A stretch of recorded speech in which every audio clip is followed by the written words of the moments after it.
Online students, please confirm audio, video all clear.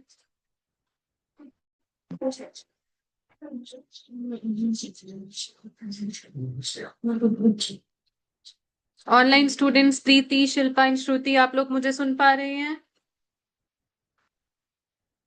Okay okay, perfect perfect perfect, great great great. ठीक है जी, ठीक है। हाँ जी बच्चे, एट द वेरी आउटसेट आपको 2 बुक्स इशू की जाएंगी। जैसमें आपके पास अभी बुक्स नहीं है, राइट? अभी मैं देखती हूँ आपको। One of them is going to be financial management की प्रॉपर बुक। और इसके अलावा आपके पास मेजोरिटी बैच के पास स्कैनर्स हैं, कुछ कुछ बच्चों के पास स्कैनर्स नहीं है, वो भी इशू हो जाएंगे।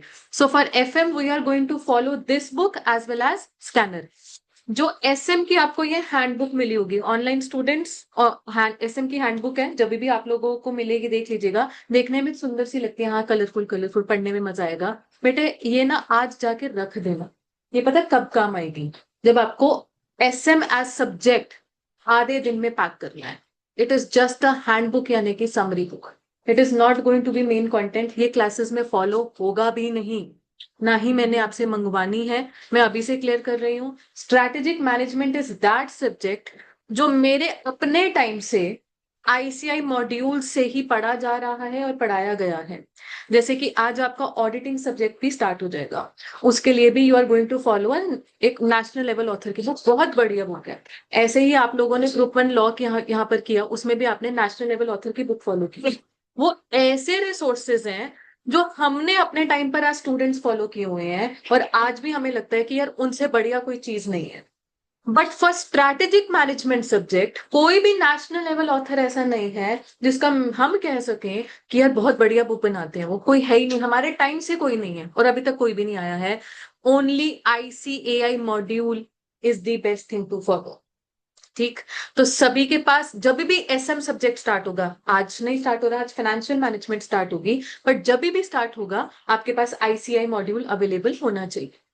ठीक है, जो भी लेटेस्ट वाला होगा वो तब की बात है जी।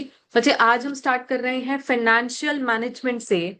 Alright, so it is paper 6A financial management with weightage of 50 marks.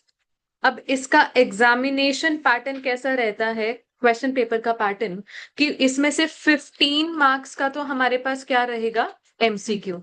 MCQ में भी there will be 1 case study, 10 marks की, 5 क्वेश्चंस ऑफ 2 मार्क्स इच।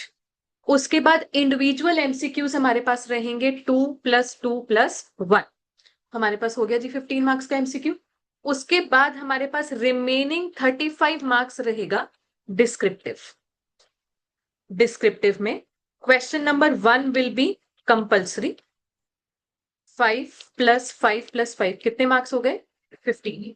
उसके बाद क्वेश्चन नंबर 2, 3 और 4 बच्चे ये रहेंगे हमारे पास 10 मार्क्स के, जिसमें से आपको एनी 2 अटेम्प्ट करने हैं।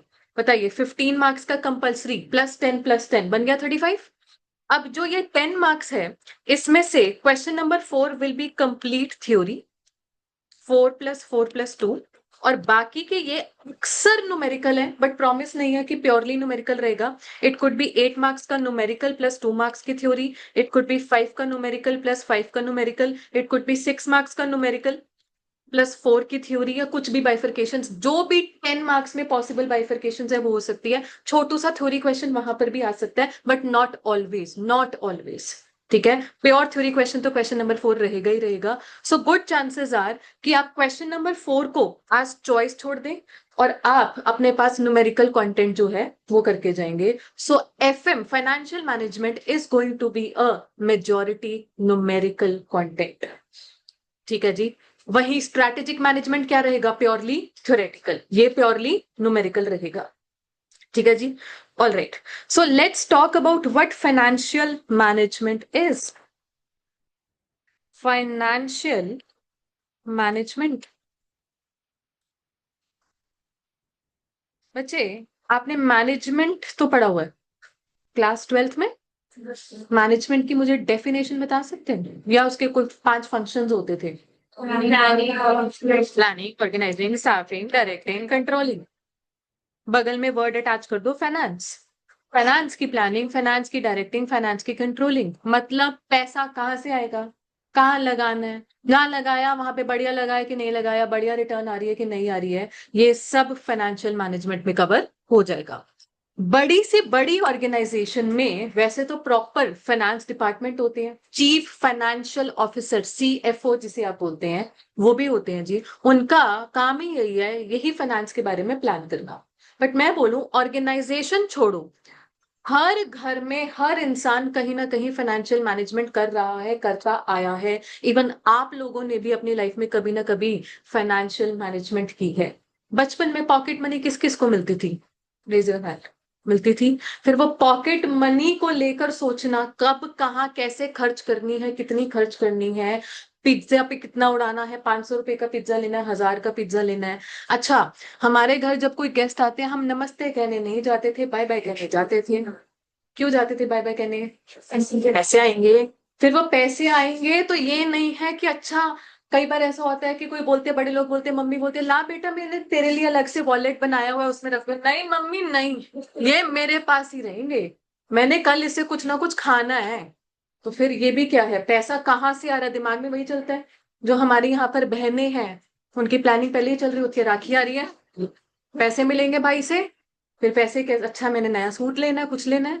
ये सारी चीजें क्या है, फाइनेंशियल मैनेजमेंट ही तो है।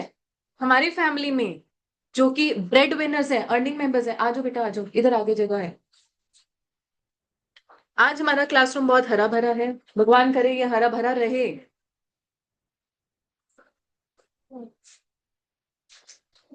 क्या हो गया, क्या हो गया, अंदर नहीं बैठा है। इतना अंदर नहीं बैठा जाएगा।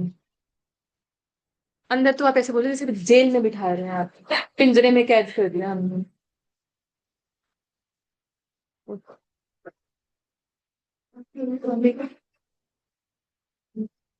कहाँ जगह बनेगी, लास्ट में बैठ सकते हैं। हर्षित बच्चे अपना सर बचा के उधर वाले, अगर if you are standing up और समथिंग बी केयरफुल। चलो जी, कंफर्टेबल, डन, ओके। हाँ जी, हमारी फैमिलीज में जो ब्रेड विनर्स हैं वो भी तो फाइनेंशियल मैनेजमेंट कर ही रहे हैं और डेली बेसिस के कर रहे हैं। हमारी कमाई कितनी है, कहाँ कहाँ से हमारे सोर्सेज ऑफ इनकम है जी, कितनी हमें सैलरी आती है, जो हमने कुछ इन्वेस्टमेंट्स की हुई है वहां से हमें कुछ रिटर्न आती है, कितने कब कहाँ खर्च करने हैं। अब आप लोग मांगने जा रहे हैं दे दो पैसे, हाँ क्या बोलते हैं, पैसे के पेट पे लगे हैं।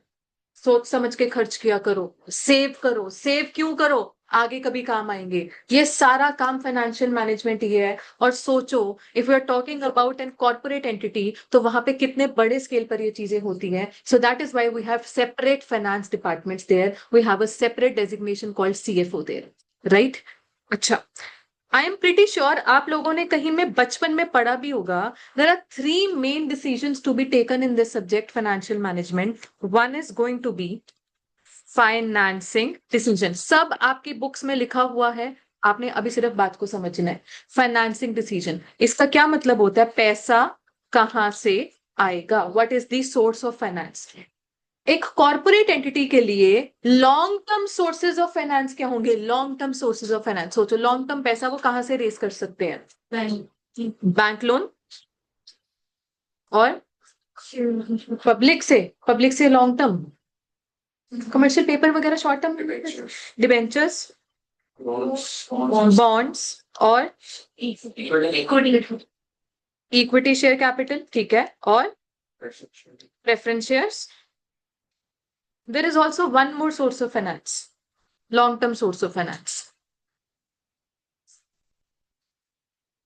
इन्वेस्टमेंट तो हम पैसा लगाते हैं ना, पैसा कहाँ से आएगा, पैसा कहाँ से आएगा ताकि हम किसी इन्वेस्टमेंट में लगा सकें। हाँ जी, anyone anyone anyone, okay I will tell you.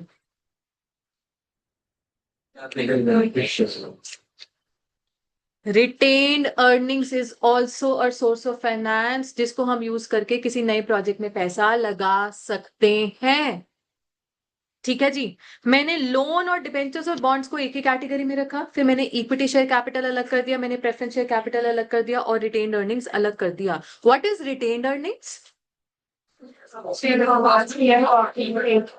अगर हमने पिछले ईयर का जो अर्निंग्स आया है, अर्निंग पर शेयर ईपीएस का आप कैलकुलेट करना जानते हैं। तो अगर हमने सारा का सारा एज डिविडेंड पर शेयर नहीं बांटा, मतलब हमने कुछ रोक लिया, रोक लिया मतलब इंग्लिश में बोले तो रिटेन कर लिया, तो जो रोक लिया वो कहीं ना कहीं किसी फ्यूचर इन्वेस्टमेंट के काम सकता है। That is what is called retained earnings. Clear है मीनिंग सभी को? ऑलराइट। तो फाइनेंसिंग डिसीजन, पैसा कहां से आएगा। Second decision is going to be investment decision. पैसा कहां जाएगा। आपने पैसा अरेंज तो कर लिया, जो भी आपने सोर्स ऑफ फाइनेंस डिसाइड किया है, बट लगाना किस प्रोजेक्ट में है। लेटर से मेरे सामने 3 अलग अलग प्रपोजल्स हैं, ए बी और सी। तो हमने उनमें से कौन सा सेलेक्ट करना है। That is what we study in topic called investment decision. या सामने एक स्टैंड अलोन प्रोजेक्ट है, उसको एक्सेप्ट या रिजेक्ट करना है, तो क्या डिसीजन होना चाहिए, वो हम सब इधर सीखते हैं इन्वेस्टमेंट डिसीजन में। और third decision to be taken in this subject is dividend decision. आपके पास अर्निंग पर शेयर ₹10 आई। अब आपने सारा का सारा एज डिविडेंड बांटना है, इसमें से ओनली ₹4 एज डिविडेंड बांटना है, 6 रिटेन करना है, या 7 डिविडेंड बांटना है, 3 रिटेन करना है, या सारा का सारा रिटेन करना है, ये हम सीखते हैं डिविडेंड डिसीजंस चैप्टर में। तो अगर आप इंडेक्स चेक करेंगे अपनी बुक्स खोलकर, इंडेक्स पर एक बार ही आ जाइए बुक्स। हाँ जी, कौन कौन बच्चे बाद में आए हैं? 1 2 3 4। एक सेकंड मुझे।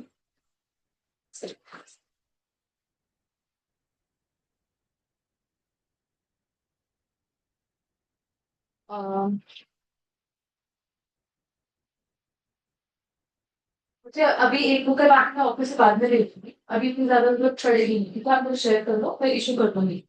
एंड आप चारों बच्चे मुझसे जाते वक्त अभी क्लास के बाद ही स्ट्रैटेजिक मैनेजमेंट की हैंडबुक भी ले लेना, वो अभी पेंडिंग है आप 4 बच्चों के।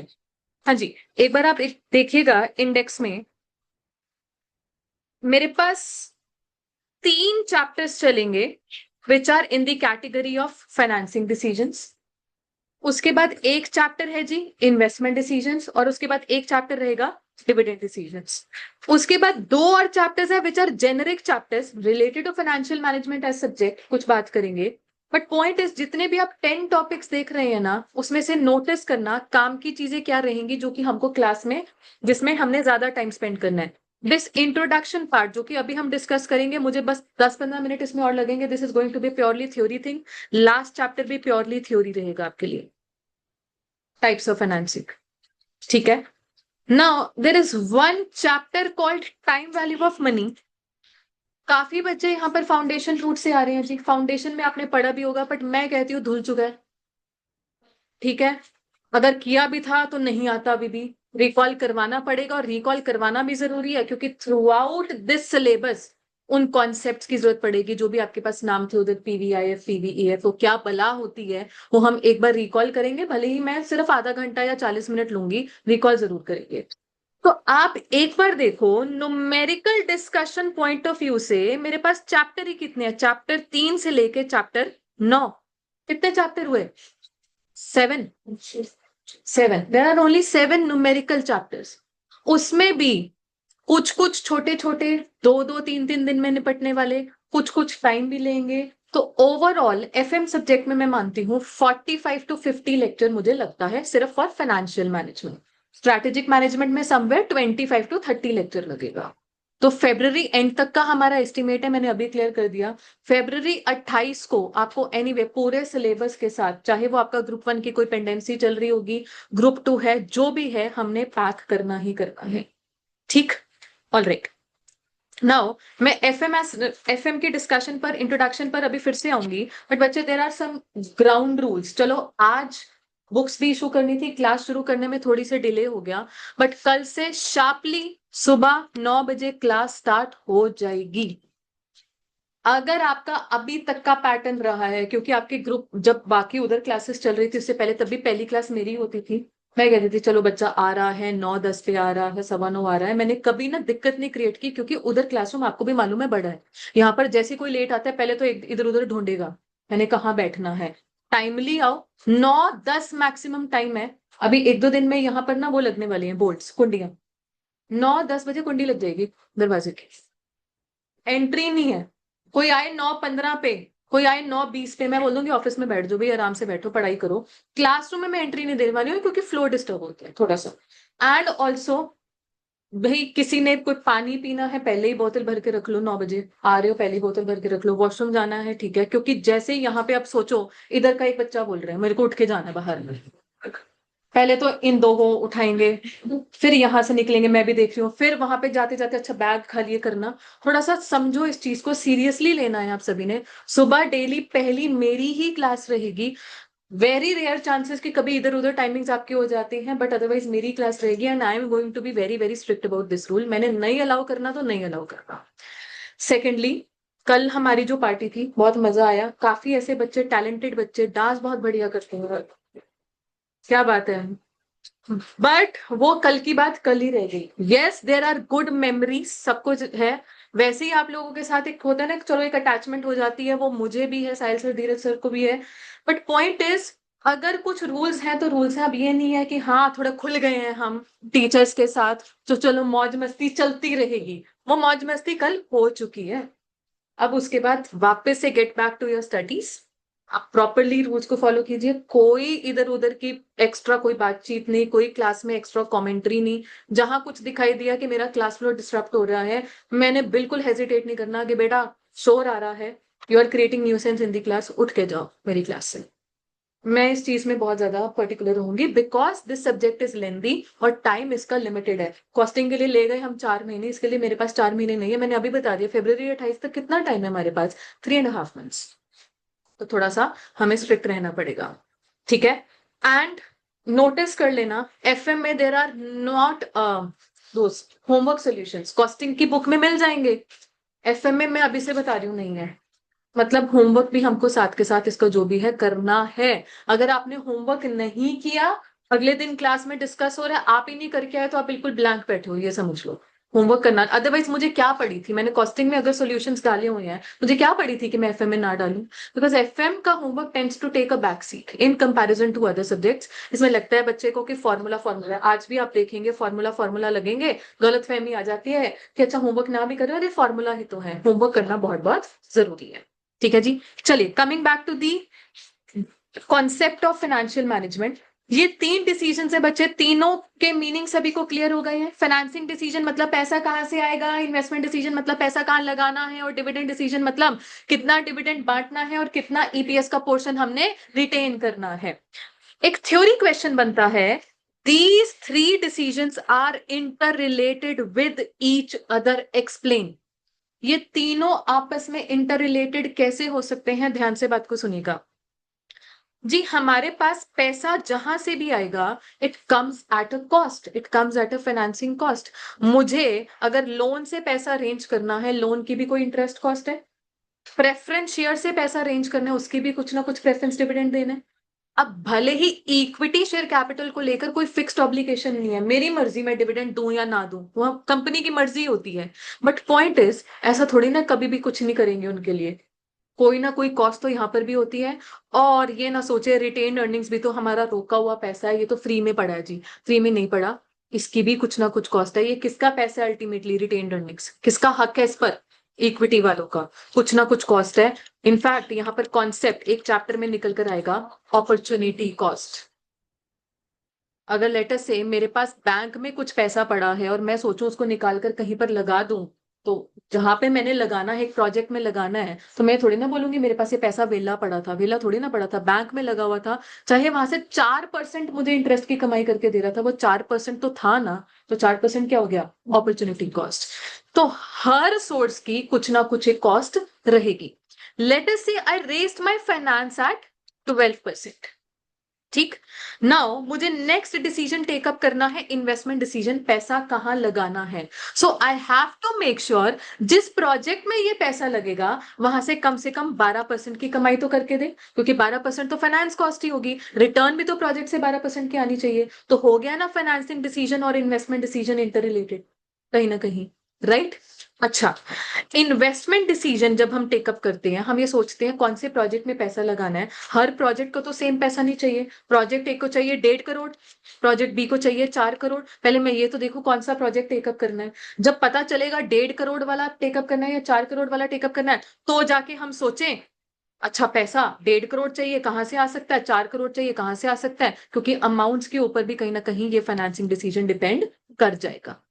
फिर जो हमने आज डिसीजन लिया इन्वेस्टमेंट का, प्रोजेक्ट में पैसा लगाया, वहां से कुछ कमाई आएगी, वहां से कुछ कमाई आएगी तो उसको लेकर हम बोलेंगे कि चलो इंटरेस्ट पे कर दिया, प्रेफरेंस डिविडेंड पे कर दिया, लास्ट में बारी बचती है इक्विटी वालों की, उनको हमने कितना डिविडेंड देना है। और जो आज का डिविडेंड डिसीजन है वो कल का फाइनेंसिंग डिसीजन बन सकता है। कैसे? आज जो आपने रिटेन किया, it could potentially become a source for future investments. तो इंटर रिलेटेड ये डिसीजंस तो होते ही। ठीक। So what is financial management and what do we study in financial management, ये हमें समझ में आ गया ना। कोई भी आप एक सब्जेक्ट पढ़ते हैं, नया सब्जेक्ट आपके सामने आता है, तो एक क्वेश्चन और बनता है, हम ये सब्जेक्ट पढ़ क्यों रहे हैं? What is the objective of this separate topic financial management? या ऑर्गेनाइजेशन ने भी अगर एक सेपरेट डिपार्टमेंट सेटअप किया हुआ है तो क्यों सेटअप किया हुआ है? What is the objective? चलो सोचते हैं। Why does a business exist?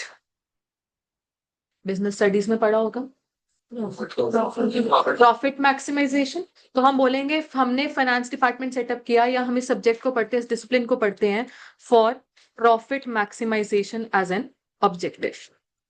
शुरू शुरू में जब ये सब्जेक्ट डेवलप किया गया, प्रॉफिट मैक्सिमाइजेशन को ही ऑब्जेक्टिव मानकर डेवलप किया गया।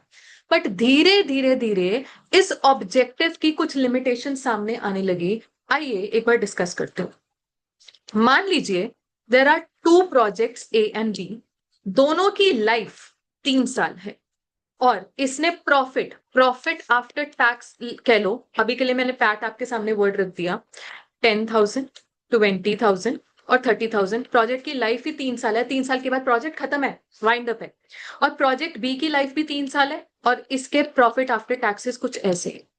If I ask you, keeping profit maximisation as an objective, आप कौन से प्रोजेक्ट को सेलेक्ट करोगे? Why project A? Profit increase होने। वाई प्रोजेक्ट ए का आप ये कह रहे हो बिकॉज हर साल प्रॉफिट इंक्रीज हो रहा है and that is what a business wants. किसी को कुछ अलग से कहना है इसमें? सभी लोग इस चीज से सहमत हैं, because profit is increasing every year, इसलिए हमें प्रोजेक्ट ए पसंद आ रहा है। नहीं नहीं, क्यों नहीं? टोटल प्रॉफिट सेम ही कितना है? 60,000, इधर भी 60,000। तो आप कह रहे हो न्यूट्रल है हम दोनों प्रोजेक्ट्स में। अच्छा, तो वाई बी? बिकॉज अगर हम इन्फ्लेशन में 30,000 वैलिड, थर्ड ईयर के अंदर 30,000। ठीक है ठीक है ठीक है। अब बच्चे वन बाय वन चीजों को समझते हैं। देखिएगा, प्रोजेक्ट ए में जो ये लॉजिक दिया, हर साल प्रॉफिट इंक्रीज हो रहा है, अक्सर सभी बच्चे ये लॉजिक बोलते हैं, बट बच्चे सोचो, वहां अजम्पशन आनी चाहिए एक गोइंग कंसर्न की। गोइंग कंसर्न मतलब business has to continue for ever and for ever. तो हम बोलते हैं हर साल मेरा प्रॉफिट बढ़ना चाहिए। यहाँ पे पहले से ही दिख रहा है 3 साल बाद प्रोजेक्ट खत्म है, तो मुझे क्या पड़ी है हर साल प्रॉफिट मेरा बढ़े। रादर जो जैस्मिन ने पॉइंट आउट किया, उन्होंने नाम लिया इन्फ्लेशन। इन्फ्लेशन में और भी तड़के ऐड करके एक कॉन्सेप्ट बनता है, वही फाउंडेशन वाला, क्या? Time value of money. ये पहले साल में आने वाला 30,000 ज्यादा प्यारा है हमें as compare to last year का 30,000। ठीक है जी, तो हम चाहते हैं कि हेवियर रिटर्न्स मुझे पहले आ जाए।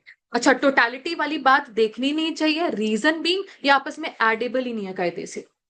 टाइम 1 पर आया हुआ पैसा is not edible with time 2 पर आया हुआ पैसा। आज का 1 रुपया इज नॉट एडेबल विद 1 साल बाद का 1 रुपया। आज का 1 रुपया की जो परचेजिंग पावर है, वो 1 साल बाद उसकी वो परचेजिंग पावर होने ही नहीं वाली है। तो टाइम वैल्यू ऑफ मनी को ध्यान में रखते हुए हमने प्रोजेक्ट बी को सिलेक्ट कर लेना है। बट पॉइंट इज, ये जो टाइम वैल्यू ऑफ मनी वाली बात है, ये प्रॉफिट मैक्सिमाइजेशन के कॉन्सेप्ट में डिस्कस नहीं होती।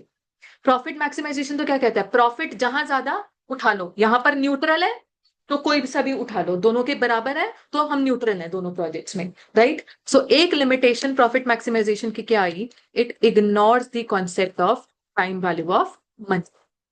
अच्छा, फिर अब प्रॉफिट बोल दिया मैंने, तो फिर भी क्लैरिटी के लिए पैट बोल दिया, बट अगर वैसे एक ऑब्जेक्टिव उठाया जाए प्रॉफिट, सिर्फ आप इतना सा एक वेग नाम लो प्रॉफिट। बेटा प्रॉफिट वर्ड के बहुत सारे मायने हैं, कभी भी एक अकेला प्रॉफिट वर्ड का एक मीनिंग नहीं होने वाला। प्रॉफिट का मतलब ऑपरेटिंग प्रॉफिट भी होता है, जिसको हम प्यार से ईबीआईटी बोलते हैं। प्रॉफिट का मतलब प्रॉफिट बिफोर टैक्सेस भी होता है, EBT, profit after taxes, PAT. तो अगर कोई भी कंपनी बोल रही है मेरा प्रॉफिट 12% था, अभी 12% क्या है? 12% कौन सा प्रॉफिट है? ईबीआईटी वाले प्रॉफिट को लेकर कह रहे हो, ईबीटी को कह रहे हो, क्या बोल रहे हो? नेट प्रॉफिट बोल रहे हो, ग्रॉस प्रॉफिट बोल रहे हो, क्या बोल रहे हो भाई? सो प्रॉफिट वर्ड अपने आप में वेग वर्ड है, and it is also easy to be manipulated. Profit is something जो कि, एक तो चीज वर्ड आ गई वेग, एंड कैन बी कुक्ड, मतलब हम अपने बुक जो है, हम अपने जो रिकॉर्ड्स जो हैं वो आसानी से मैनिपुलेट कर सकते हैं। हम अपने स्टेक होल्डर्स को, शेयर होल्डर्स को झूठी इंफॉर्मेशन बता सकते हैं, क्योंकि आफ्टर ऑल ये इंटरनल रिपोर्टिंग से निकल कर आती हैं चीजें। मैंने कुछ भी चीजें मैनिपुलेट कर दी, आर्टिफिशियली प्रॉफिट को हाई दिखा दिया। ठीक है जी। एंड एक और एग्जाम्पल आपके सामने, प्रोजेक्ट एक्स है एंड वाई है, दोनों की लाइफ बराबर है, और प्रॉफिट पर एनम इसने देना है 40,000 का और इसने देना है 1 लाख का।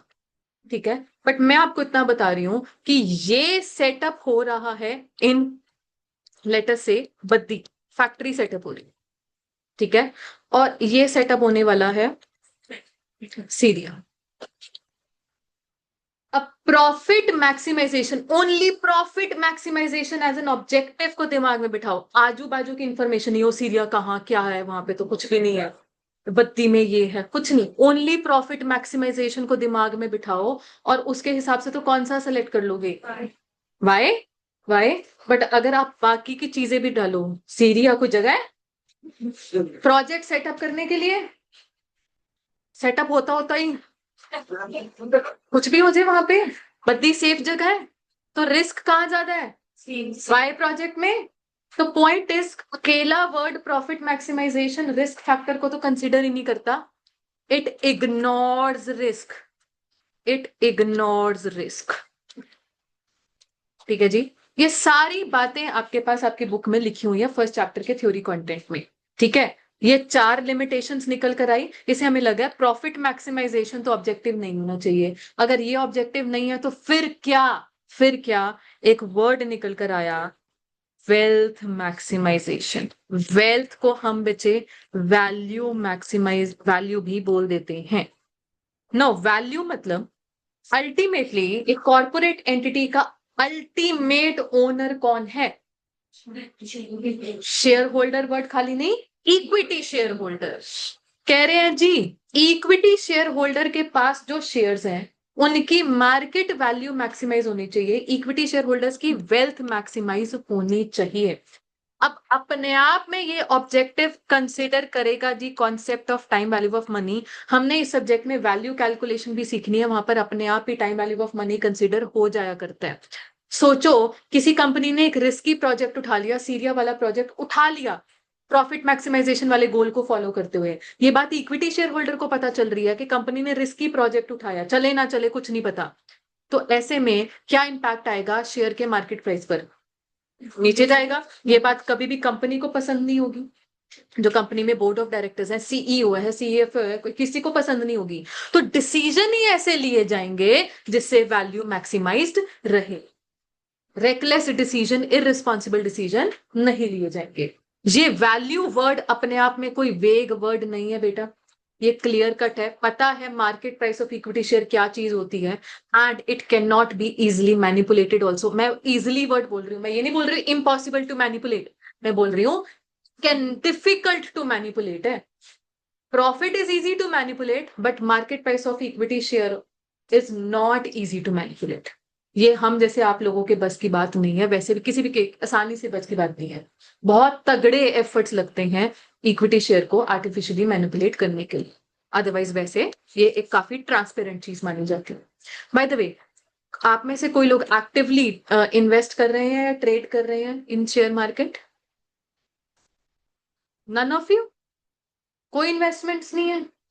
चलिए बेटा, मेरी तरफ से एडवाइस है, पॉकेट मनी मिलती है ना, पॉकेट मनी, या बहनों को जो भी राखी पे गिफ्ट मिल रहे हैं, आप चाहे महीने की 500 रुपए की SIP से शुरू कर लो, कहीं से भी 500 रुपए अरेंज करो, घर वालों के आगे ऐसे ऐसे कुछ भी करो, 500 रुपए अरेंज करो और SIP में लगा दो, कुछ शुरू कर दो, इन स्टार्ट इन्वेस्टिंग। क्योंकि अगर आप ये सोचे जब हम कमाना शुरू करेंगे तब सीखने की उम्र नहीं है। बाय द वे, सीखने के लिए जितने मर्जी आपके 10 दिन के 15 दिन के कोर्सेज आते हैं स्टॉक मार्केट के, कोई कोर्स आपको सिखा नहीं सकता। आपको सिखाने वाली सिर्फ एक चीज है, क्या? एक्सपीरियंस।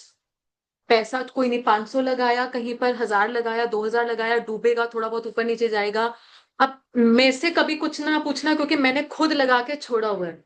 मुझे अपने पोर्टफोलियो खोले हुए हो गए हैं 6 महीने, जब से 6 महीने, 6 से भी ज्यादा महीने हो गए हैं जब से शेयर मार्केट डूबनी शुरू हुई है, मैंने खोल के नहीं देखा। बट पॉइंट इज, मैंने लॉन्ग टर्म के लिए लगाया हुआ है। मुझे कोई फर्क नहीं पड़ रहा कि ऊपर जा रही है नीचे जा रही है, कोई बात नहीं। हाँ, सोना बहुत ऊपर गया है, अपने पास गोल्ड बॉन्ड्स थे, गोल्ड SIP है, बड़ी खुशी हुई देख के, बस। बाकी शेयर्स का तो ऊपर नीचे चलता रहता है। बट थोड़ा सा शुरू करो इन चीजों को, बिकॉज अभी शुरू करोगे, आप लोगों का एवरेज एज ग्रुप क्या रहेगा, क्या होगा? 70, 19, 22। चलो, मैं 19-20 साल के लोगों, somewhere in your either I would से अर्ली 20s लोगों, 4-5 साल में सीख जाओगे चीजें, थोड़ा सा स्मार्ट हो जाओगे। बिलीव मी, कुछ नहीं पता, हो सकता है आप में से कोई 30 साल की उम्र में अपना रिटायरमेंट कॉर्पस तैयार करके बैठा है, कि 30 साल की उम्र में कोई बोल दे मेरे को कोई और काम करने की जरूरत नहीं है, मेरी इन्वेस्टमेंट्स ही बहुत बड़ी है। Have that kind of goal. वो जो बड़े लोगों के गोल होते हैं ना बेटा, 60 साल की उम्र तक काम करना है, वो हम इस जनरेशन के गोल नहीं है। ये जनरेशन कहते हैं जल्दी से जल्दी रिटायरमेंट लेंगे। 30 साल की उम्र में रिटायरमेंट सोचो, जिंदगी जी रहे हैं, उसके बाद दुनिया घूम रहे हैं। Have those kind of goals. उसके लिए कहीं ना कहीं ना, ये सब्जेक्ट अनफॉर्चुनेटली, ये सब्जेक्ट फाइनेंशियल मैनेजमेंट होना चाहिए बहुत बढ़िया, बट कहीं ना कहीं हम यहाँ पर एकेडमिक कॉन्सेप्ट्स में फोकस्ड रह जाते हैं। CA फाइनल में भी AFM नाम का, इसी का ही बाप नहीं है दादा है, वो भी इन्हीं कॉन्सेप्ट्स पर बात करेगा। वो तो और कहाँ कहाँ डेरिवेटिव्स पे जाएगा, बहुत बढ़िया सब्जेक्ट है वो भी। बट देन अगेन, आप एंड तक आते आते थोड़ा सा एग्जाम फोकस्ड हो जाते। बट नॉलेज जो है, या वैसे कह लो कि एक्सपीरियंस जो है, आपको खुद ही इन्वेस्ट कर करके मिलेगा। तो एक तो बेटा ये एडवाइस है, स्टार्ट इन्वेस्टिंग। दूसरी ये एडवाइस है कि इन्वेस्टमेंट कहाँ करनी है, कैसे करनी है, which is a good share to invest in. ये सारी चीजें मिलती हैं विद द अवेयरनेस। वो अवेयरनेस आपको इंस्टाग्राम यूनिवर्सिटी नहीं देने वाली है। वो अवेयरनेस, वो नॉलेज आएगी आपको सिंपली अखबार पढ़ के। अखबार का कॉन्सेप्ट पिछले 3-4 साल में खत्म हो चुका है। लोगों के घर में अखबार नहीं आते, मेरे खुद के घर में अखबार नहीं आता है, क्योंकि मैंने कौन सा इन्वेस्ट करना है डे टू डे पे, मेरा तो लॉन्ग टर्म है। बट पॉइंट इज, जिसको इंटरेस्ट बनता है, अखबार, अखबार कभी ये नहीं है कि वो लोकल पेज पंचकुला चंडीगढ़ को उठा लिया, इस गली में इस इंसान को किस कुत्ते ने काट लिया, भाई वो नहीं, वो उठा के फेंक दो। ना ही हमको फ्रंट पेज देखना है ज्यादा, हमको स्ट्रिक्टली जाना है बिजनेस पेज पर, वहां से आपको मिलेगी। अगर आप इतना टाइम निकालकर, सिर्फ 10-15 मिनट निकालकर अगर उस पेज को भी स्कैन कर लेंगे, आपको काफी चीजें पता चल जाएंगी। कौन सी कंपनी का कैसा IPO आ रहा है। बाय द वे, लेंसकार्ट के IPO में किसी ने पैसा, अभी हो चुका है ना लेंसकार्ट का IPO, किसी ने लगाया हुआ है? मत लगाना, नहीं ग्रो ऐप का भी है, ग्रो ऐप का मैंने देखा नहीं, बट लेंसकार्ट का काफी ओवर वैल्यूड है, तो मत लगाना। ठीक है, चलो। तो दो चीजें, एक तो शुरू सोच लेना, जब आप लोगों के चाहे मई में पेपर हो जाएंगे उसके बाद थोड़ा सा सोच लेना, बट शुरू करना। Do not wait for that phase in your life कि आप पैसा कमाना शुरू करेंगे, हम तभी इन्वेस्ट करना शुरू करेंगे। वो थोड़ा थोड़ा थोड़ा थोड़ा पैसा, थोड़ा थोड़ा स्टाइपेंड भी मिला करेगा, जितना भी चिंदी सा मिलेगा 1000-1500 का, उसे से उठा के इन्वेस्ट कर। ठीक है जी, ओके। और तीसरी चीज, वो not related to your subject और anything, keep yourself healthy. आजकल के बच्चे बहुत जल्दी जल्दी बीमार पड़ रहे हैं। वो बीमारी किसी किसी तरह की, किसी को बहुत जल्दी फ्लू हो जाता है, या किसी को कुछ बैक इश्यूज है, नेक इश्यूज है, वटेवर जो भी है, थोड़ा सा अपने लिए दिन में टाइम निकालें, आधा घंटा 45 मिनट, बाहर जाइए, वॉक पर जाइए, जिम जाइए, जो भी है, या सिंपली बालकनी में जाकर खड़े हो जाइए। पढ़ाई भी अपनी जगह है, बट साथ के साथ अपनी सेहत, पढ़ाई से सबसे पहले अपनी सेहत आती है साथ। तो अपनी सेहत को ठीक रखिए। आप लोगों का क्रूशियल टाइम शुरू हो चुका है। ये नहीं कहना वो पेपर तो अगले साल है, अगला साल नहीं है जी। महीने गिन लो, कितने महीने हैं? 6 महीने। 6 महीने आपको नहीं पता कैसे निकलेंगे तेजी से। ठीक, चलिए। सो हमने क्या देखा, जो 4 लिमिटेशंस थी profit maximisation as an objective में, वो चारों लिमिटेशंस दूर हो जाती हैं when we set wealth maximisation as an objective. ठीक। तो that's it with theory discussion. हमको स्टार्टिंग की क्लास में बस यही पता होना चाहिए व्हाट इज एफएम, उसमें 3 डिसीजंस क्या होते हैं, and what is the objective of studying this subject. बाकी और भी कुछ कुछ टॉपिक्स आपको मिलेंगे इस चैप्टर में, बट वो सेल्फ एक्सप्लेनेटरी हैं। आज आप घर जाके उनको रीड कर सकते हैं। कोई बात नहीं समझ में आ रही तो मेरे साथ डिस्कस कर लेना, बट अदरवाइज बहुत ज्यादा नहीं तो हम बोर हो जाएंगे, सो जाएंगे। चलो जी, अब मुद्दे की बात पर आते हैं। आपका चैप्टर नंबर 4 है जी, लीवरेजेस। लीवरेजेस इसके लिए आपको साथ के साथ खोलनी है जी अपनी फ्रेश कॉपी। सभी के पास कॉपीज है ना? नहीं नहीं, चलो जी, उधर हेडिंग डालो। आज आपका है जी लेक्चर नंबर 1, और सुंदर सुंदर हेडिंग डालो, लीवरेजेस। लीवरेजेस।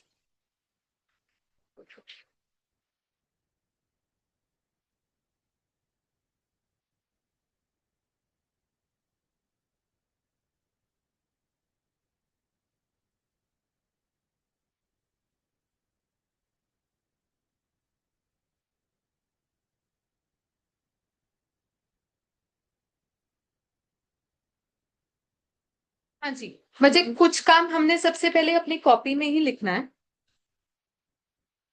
यहाँ पर कौन से ऐसे बच्चे हैं जिन्होंने कॉस्ट अकाउंटिंग अभी नहीं किया? आदित्य बच्चे, एक तो आप हैं, और एनीवन एल्स जिन्होंने कॉस्ट अकाउंटिंग? आपने?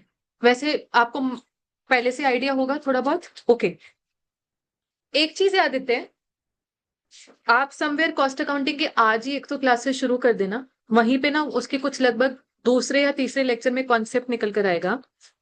सेलिंग प्राइस पर यूनिट में से जब हम variable cost per unit minus करते हैं, only the variable cost, fixed नहीं, ओनली वेरिएबल, बेटा इसको क्या हम क्या बोलते हैं? कंट्रीब्यूशन। तो जिन्होंने कॉस्ट अकाउंटिंग नहीं की हुई है उनके लिए एक ये नई बात है contribution, but point is cost accounting में बहुत मेंशन है, इस चैप्टर में भी इसका मेंशन आने वाला है। ऑल राइट, सभी लोग मेरे साथ साथ लिखिएगा केस 1। केस 1, पर्टिकुलर्स, ईयर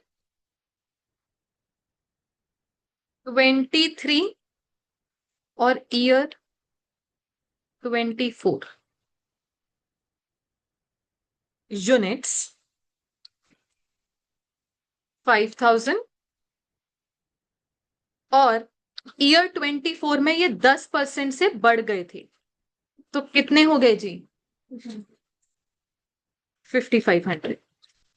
फिर उसके बाद रुपी वैल्यू के कॉलम स्टार्ट कीजिए। हाँ जी, सेलिंग प्राइस पर यूनिट, या ऐसे लिखो, sales at the rate 5 per unit. हाँ जी, sales at the rate 5 per unit कितनी आ रही है? 25,000। और नेक्स्ट ईयर में 27,500 माइनस वेरिएबल कॉस्ट। बच्चे वेरिएबल कॉस्ट आप यहां पर रखो 2 पर यूनिट का, तो बताओ 10,000, 11,000। तो ये आ गई जी आपके पास कंट्रीब्यूशन। हाँ जी, 15,000 और 16,500।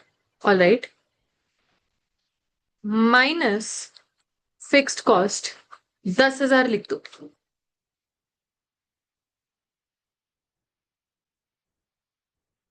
तो आपके पास, अब ध्यान से सुनिए, कॉस्टिंग में इसी को ही प्रॉफिट बोल देते हो, बट यहां पर इसका नाम होगा ऑपरेटिंग प्रॉफिट, और अकाउंटेंसी की टर्म्स में या एफएम की टर्म्स में इट इज कॉल्ड ईबीआईटी, क्योंकि अकाउंट्स की कहानी यहां पर खत्म नहीं होती। अकाउंट्स में इट इज जस्ट ईबीआईटी। हाँ जी, ये कितना आ रहा है? 5,000 और 6,500। ऑल राइट, आप इसके बाद लगभग 5 और 6 लाइनों की जगह छोड़ दें। लगभग 5 और 6 लाइनों की जगह छोड़ेंगे, और उसके बाद हमें केस 2 स्टार्ट करेंगे। केस 2,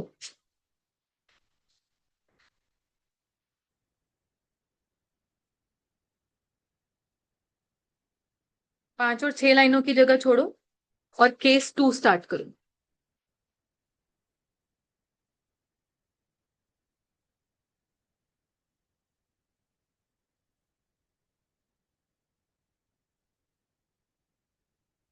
उधर भी ईयर 23 एंड 24 चलेगा जी।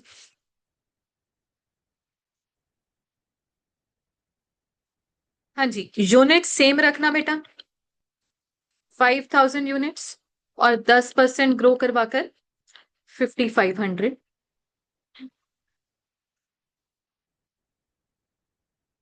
हाँ जी, सेल्स सेम, 5 पर यूनिट, 25,000 और 27,500। Variable cost per unit eight the rate ₹1 only. Variable cost per unit 5,000 और 5500, क्योंकि वेरिएबल कॉस्ट तो यूनिट्स के हिसाब से चेंज होगी, राइट। कंट्रीब्यूशन कितनी आ गई? 20,000 और 22,000। अब फिक्स्ड कॉस्ट आप लेकर चलिए जी 15,000। फिक्स्ड कॉस्ट आप लेकर चलिए 15,000। बेटा फिक्स्ड कॉस्ट है, बीइंग फिक्स्ड, तो ये तो यूनिट्स के हिसाब से चेंज नहीं होगी।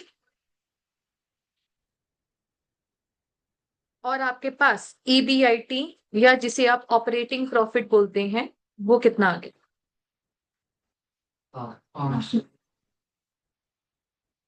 5,000 और 7,000। ठीक।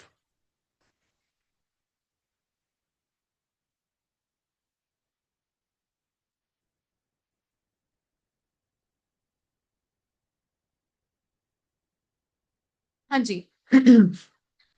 आपने अब क्या करना है, दोनों केसेस में कैलकुलेट करना है परसेंटेज इंक्रीज इन ईबीआईटी। पहले तो बताओ, केस 2 का ये हो गया काम, ठीक है। आदित्य बेटा वो क्लैरिटी है कि variable cost according two units change होगा, फिक्स्ड कॉस्ट सेम रहेगा, ठीक है ना। अब आपने क्या करना है, दोनों केसेस में कैलकुलेट करना है percentage increase in EBIT. Percentage increase in EBIT. देखो बेटा, ईबीआईटी कितने से बढ़ रहा है? पहले केस में 1500 से बढ़ रहा है। कहां से बढ़ रहा है? 5,000 से। तो ये बताओ कितना परसेंटेज चेंज आ रहा है? 30%। 30%। एक बार मुझे केस 2 में भी ये कैलकुलेट करके बताना।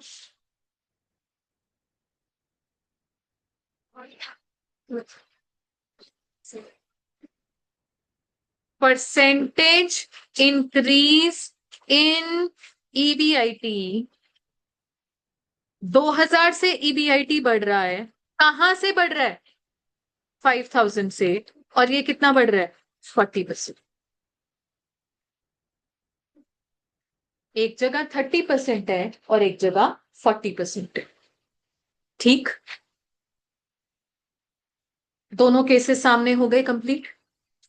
What is the similarity in both the cases and what is the difference in both the cases, एक बार थोड़ा सा आइडेंटिफाई करो।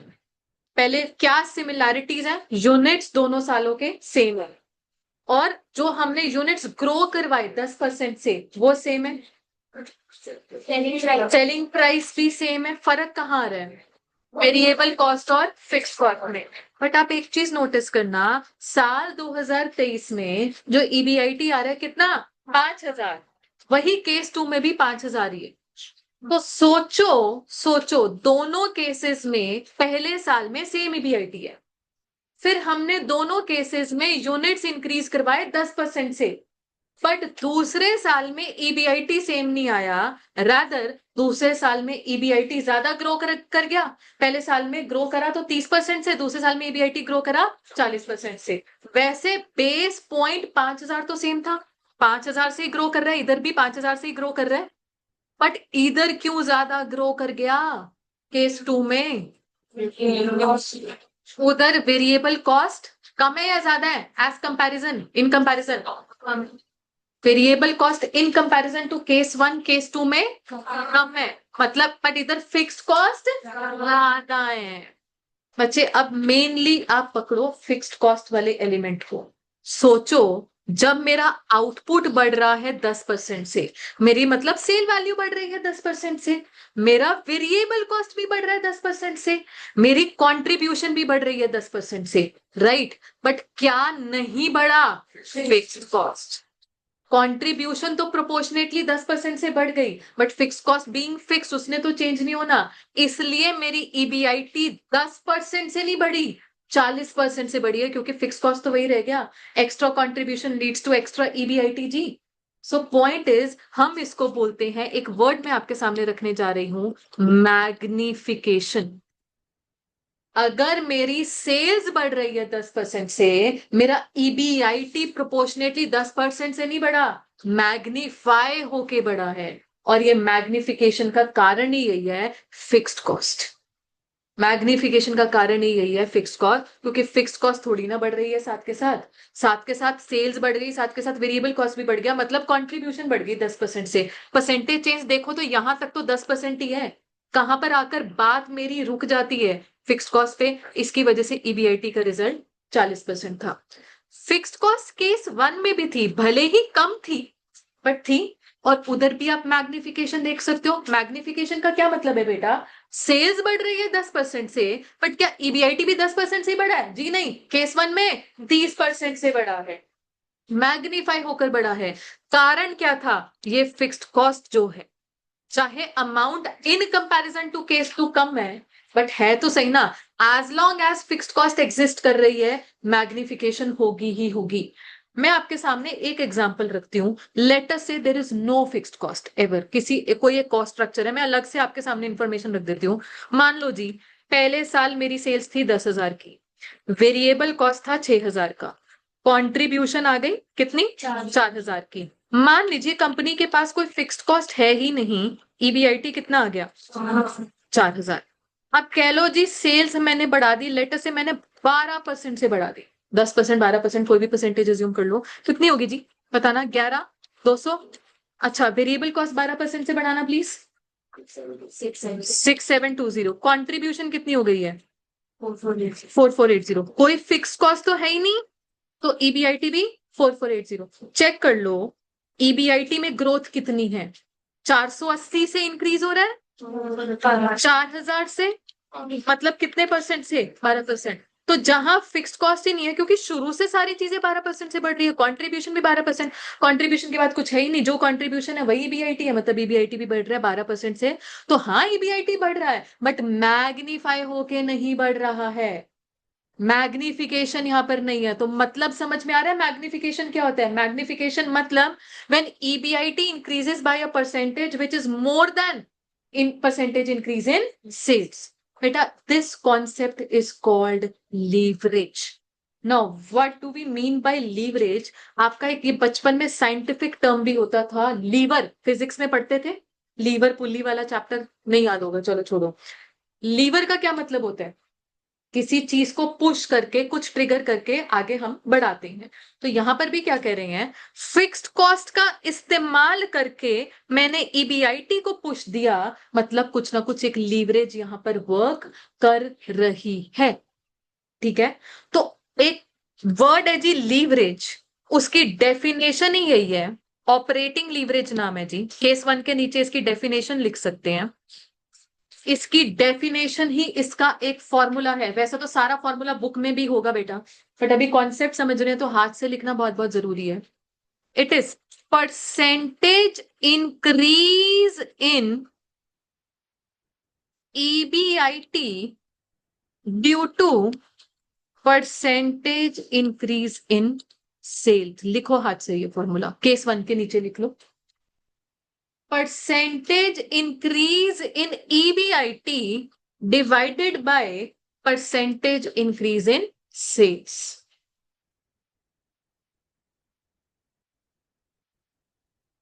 ठीक। आप केस 1 में बताओ ईबीआईटी कितने परसेंट से बढ़ रहा था? 30, और सेल्स 10, तो लीवरेज आ गई जी 3 टाइम्स। यही केस 2 में बताओ, 4, केस 2 में ले जाओ इसको।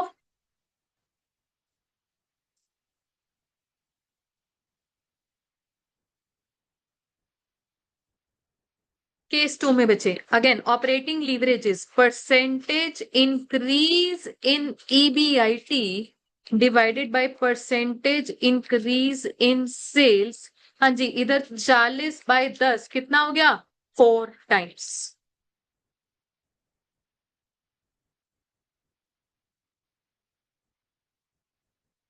हाँ जी, ये हो गया जी।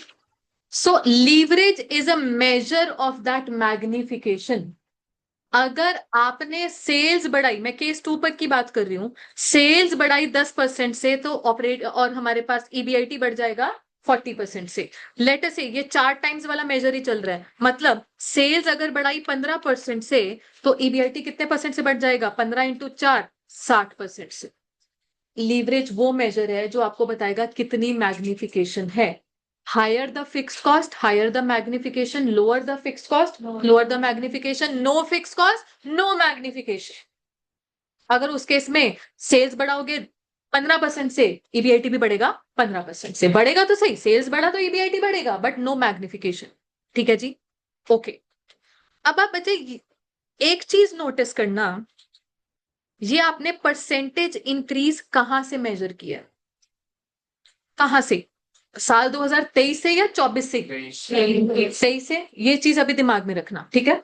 अच्छा, एक दूसरी चीज, जब हम इस फॉर्मूला को एक्सपैंड करते हैं, इसको आगे फर्दर सॉल्व करना शुरू करते हैं, बढ़ते बढ़ते बढ़ते बढ़ते एक और इसका ऑल्टरनेटिव फॉर्मूला निकल कर आता है। अच्छा, वो डेरिवेशन आईसीएआई के मॉड्यूल में लिखी हुई है, बट पॉइंट इस काम में नहीं आती। किसी के पास वेला टाइम होगा तो मुझसे अलग से समझ लेना, बट क्लास में उसको सॉल्व करते करते अगर 5-7 मिनट वेस्ट हो रहे हैं तो मैं चाह नहीं रही हूँ उस चीज को। मैं इतना बता रही हूँ, इसी चीज को सॉल्व करते हुए ऑपरेटिंग लीवरेज का आपके पास पेज है ना, थोड़ी सी और एक फॉर्मूला की, ऑपरेटिंग लीवरेज का एक और फॉर्मूला लिखिए।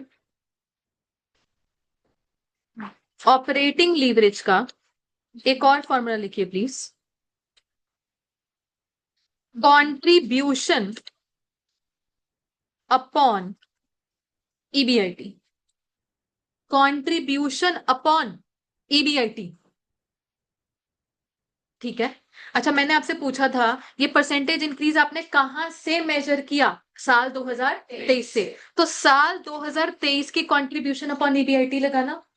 साल 2023 में कंट्रीब्यूशन कितनी है? केस 1 15,000 और ईबीआईटी कितना आ रहा है? 5,000। आंसर कितना आया? 3 टाइम्स। बेटा आंसर इस तरीके से सेम ही आएगा, चेक कर लो।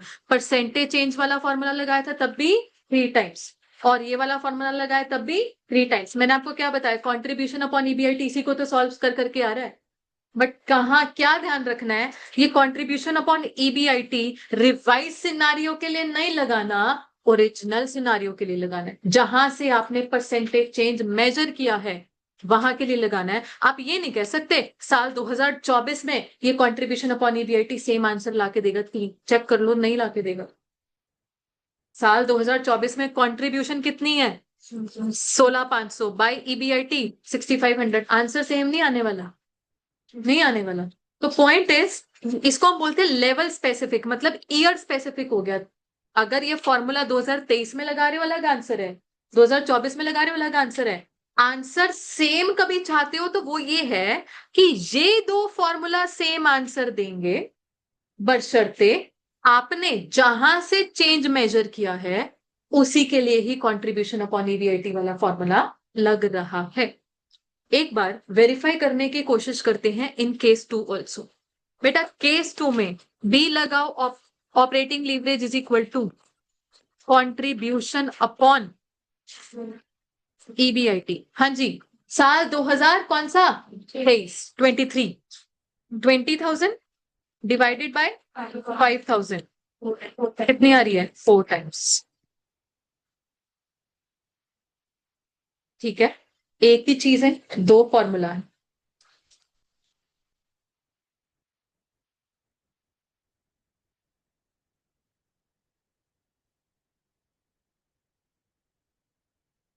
नाउ ये हम फॉर्मूला क्यों पढ़ रहे हैं, ध्यान से सुनिए।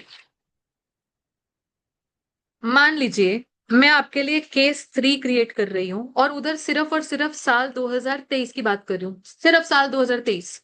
जी उधर मेरे पास ना यूनिट्स बिक रहे हैं, मान लो 10,000, ठीक है, और सेलिंग प्राइस है मान लीजिए 10 पर यूनिट, सेल वैल्यू कितनी आ गई, 1 लाख। मैंने यहाँ पर वेरिएबल कॉस्ट रख दिया लेटस से 3 पर यूनिट का 20,000। कंट्रीब्यूशन मेरे पास आ रही है 70,000। मान लीजिए फिक्स्ड कॉस्ट है 50,000। ईबीआईटी कितना आ रहा है 20,000। अब लेटेस्ट से मुझे ना आगे की बात सोचनी है। अच्छा अगर सेल्स बढ़ जाए 15% से तो ईबीआईटी कितने परसेंट से बढ़ेगा? मुझे रिवाइज्ड इनकम स्टेटमेंट बनाने की जरूरत नहीं। अब मैं सीधा ऑपरेटिंग लीवरेज कैलकुलेट करूं with the formula contribution upon EBIT. हाँ जी बेटा 3.5। अब ये 3.5 टाइम्स मुझे क्या बता रहा है? आपने कोई भी केस रखना है, बिकॉज ऑपरेटिंग लीवरेज का एक और फॉर्मूला क्या है, percentage change in EBIT upon percentage change in sales.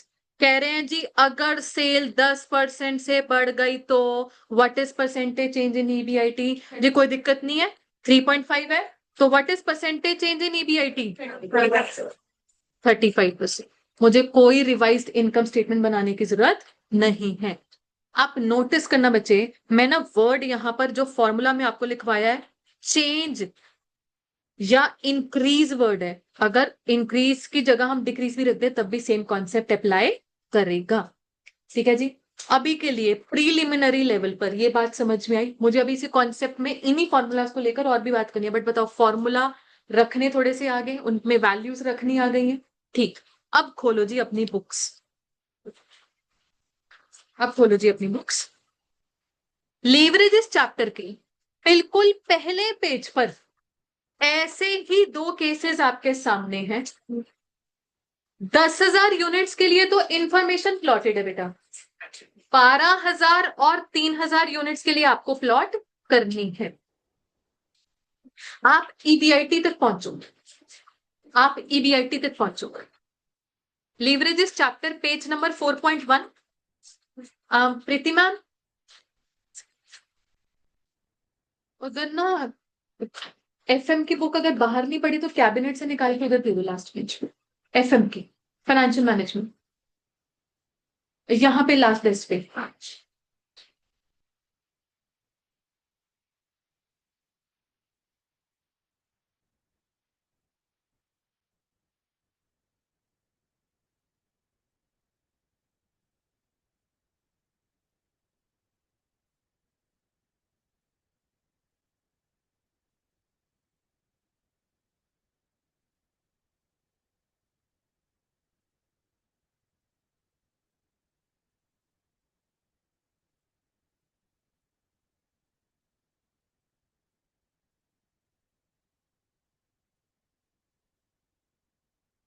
हाँ जी, ये इंफॉर्मेशन प्लॉट कीजिए प्लीज। सेल्स, हाँ जी बताइए। 12,000 यूनिट्स में 1,20,000। Variable cost 60,000। Contribution 60,000। Fix cost 10,000। बताइए कितना आ गया 50,000। अच्छा इधर बताओ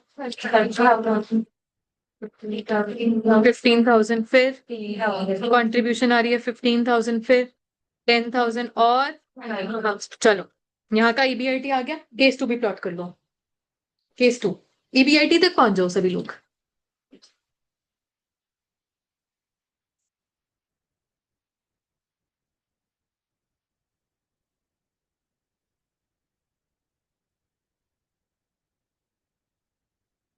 ऑनलाइन स्टूडेंट्स में शिल्पा आपके पास तो बुक है, प्रीति, श्रुति एंड विशाखा। अगर आप आउट ऑफ स्टेशन है तो बुक्स आपको आज ही डिस्पैच हो जाएंगी बच्चे। अगर आप लोकल है तो कलेक्ट कर सकते हैं फ्रॉम दी ऑफिस।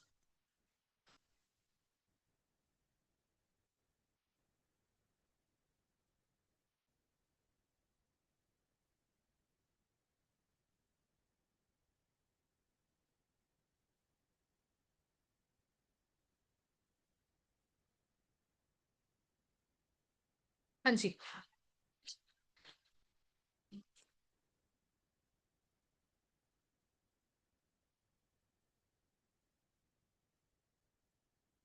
ईबीआईटी कितना आ रहा है केस 2 में? 54,000। और इस तरफ नेगेटिव कितना? 9,000। एक बार कंफर्म कर लीजिए सभी लोग। ईबीआईटी नेगेटिव में आ रहा है 9,000 में।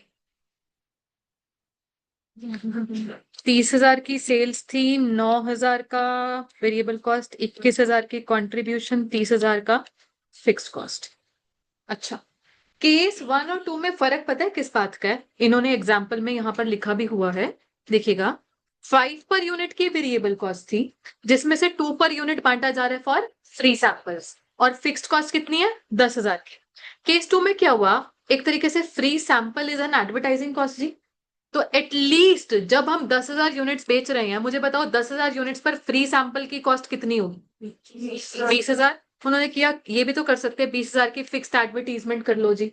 तो पहले से बेसिक 10,000 की तो एडवर्टीजमेंट कॉस्ट थी, 20,000 की ये कर ली, उनके पास अब ये इन्फॉर्मेशन आ गई। पॉइंट इज, जब तक 10,000 यूनिट्स चल रहे हैं बच्चे, कोई फर्क नहीं है ईबीआईटी को। केस 1 में भी ईबीआईटी कितना है? 10,000 पे 40,000, केस 2 में भी 40,000। बट जब बात या तो आगे बढ़ती है या तो पीछे जाती है, आप ऐसे सोचो, एक बार के लिए सोचो, this is actual result of year 2019 जी। हम बजट बनाते हैं, अब हमने ना बजट बनाया 2020 का, और क्या बजट बनाया कि मेरी सेल्स ग्रो करेगी कितने परसेंट से, बता सकते हो? 10,000 यूनिट्स तो मैंने असली में बना लिए 2019 में, तो मैंने बोला मेरी सेल्स ग्रो करेगी 20% से। तो क्या क्या इंफॉर्मेशन है? इधर भी वही केस है, सेल्स ग्रो करेगी 20%।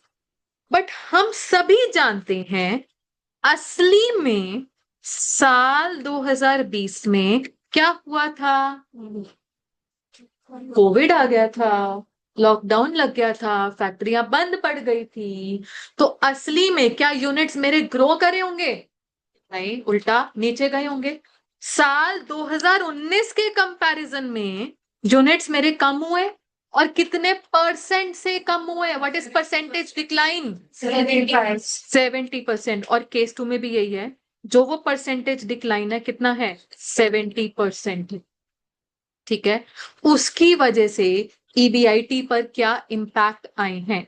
बच्चे एक बार आप सिर्फ कैलकुलेटर में मुझे बताओ, percentage increase in EBIT calculate करना आ गया सभी को? न्यूमरेटर में क्या रखते हो? चेंज। डिनोमिनेटर में कहां से चेंज हुआ? हाँ जी, 10,000 से बढ़ा। कहां से बढ़ा? 40,000 से। कितना परसेंटेज? 25%। अच्छा, इधर देखो जी, 35,000 से कम हुआ। मेरे पास बेस ईयर 2019 ही है। 35,000 से कम हुआ। कहां से कम हुआ? 40,000 से। What is percentage decline? ये हो गया जी। एक बार आप मुझे इधर के चेंजेस बताओ। 35% और परसेंटेज डिक्लाइन। बेटा न्यूमरेटर में क्या रखोगे? ध्यान से सुनो, 49,000। पॉजिटिव 40,000 से नेगेटिव 9,000 हो गया। 1। तो अगर मैं आपसे पूछूं your comment about magnification involve, पहले तो मैं बोलती हूँ बजट पे आ जाओ। बजट कहता था 20% से सेल्स बढ़ेगी जी, तो डेफिनेटली बजटेड ईबीआईटी मैग्नीफाई होके बढ़ेगा। बट केस 1 में मैग्निफिकेशन कितनी? 25%। और केस 2 में मैग्निफिकेशन कितनी? 35%। तो कहां पर मैग्निफिकेशन ज्यादा है? केस 1 या केस 2? केस 2। मतलब लीवरेज अगर कैलकुलेट करोगे तो किधर ज्यादा आएगी? केस 2 में, क्योंकि केस 2 के पास फिक्स्ड कॉस्ट ज्यादा है 30,000, वेराज केस 1 में सिर्फ और सिर्फ 10,000 है। जहां ज्यादा फिक्स्ड कॉस्ट वहां ज्यादा मैग्निफिकेशन, मतलब लीवरेज का आंसर जो टाइम्स में आप बोलते हो, that measure, that number is going to be higher. ठीक है, बट यही मैग्निफिकेशन वाली बात अब थोड़ी फ्लिप साइड पे भी सोचो। असली में तो क्या हुआ था? क्या मेरे पास असली में सेल्स ग्रो हुई थी 20% से? ना, उल्टा 70% से डिक्लाइन करी थी। जब सेल 70% से डिक्लाइन करी, ईबीआईटी केस 1 में डिक्लाइन करा था 87.5% से, और ईबीआईटी केस 2 में डिक्लाइन करा था 122.5% से। अगेन मैग्निफिकेशन कहां ज्यादा? केस 2 में ज्यादा, क्योंकि फिक्स कॉस्ट उसके पास ज्यादा। अब जो आपने लीवरेज का फॉर्मूला सीखा हुआ है, ध्यान से सुनना मेरी बात बेटा। जो फॉर्मूला होता है, अभी लिखना नहीं है, पहले बात को सुनो। जो फॉर्मूला होता है कॉन्ट्रीब्यूशन अपॉन ईबीआईटी, ये कहाँ के लिए लगाओगे? 10,000 यूनिट्स के लिए, या 12,000 के लिए, या 3,000 के लिए? 10,000, जो मेरा ओरिजिनल केस है। ओरिजिनल केस 10,000 है। एक बार लगाकर बताओ, केस 1 में 1.25 टाइम्स, 1.25 टाइम्स, और केस 2 में लगाकर बताना।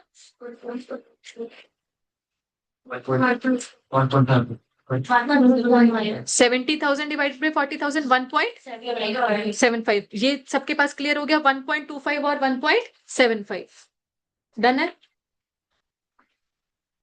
अगर आपको लग रहा है कि फास्ट जा रही हूँ, रुकना चाहिए, तो मैं रुक भी सकती हूँ, लेट मी नो। आराम से चीजों को टेकअप करके चलो, कोई जल्दबाजी नहीं है। पहली क्लास ही है आज, भागना नहीं है हमने।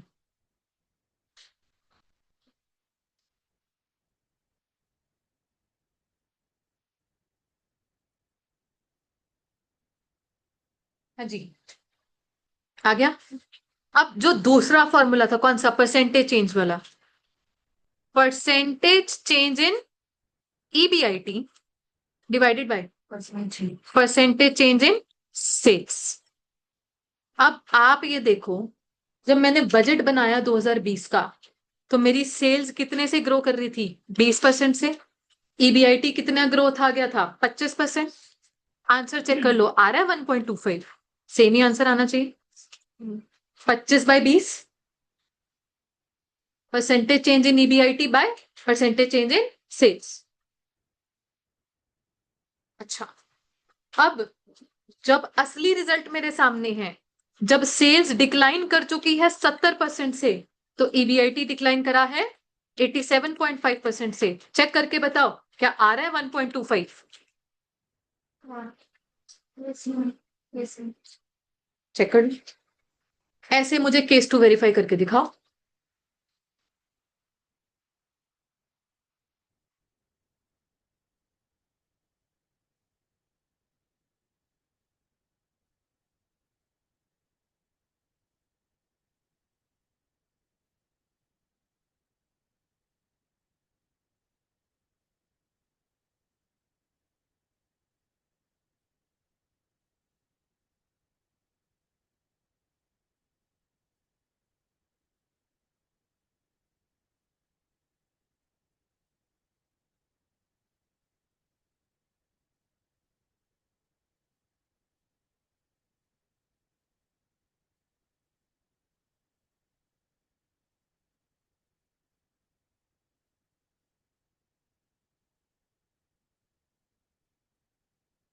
हाँ जी, केस 2।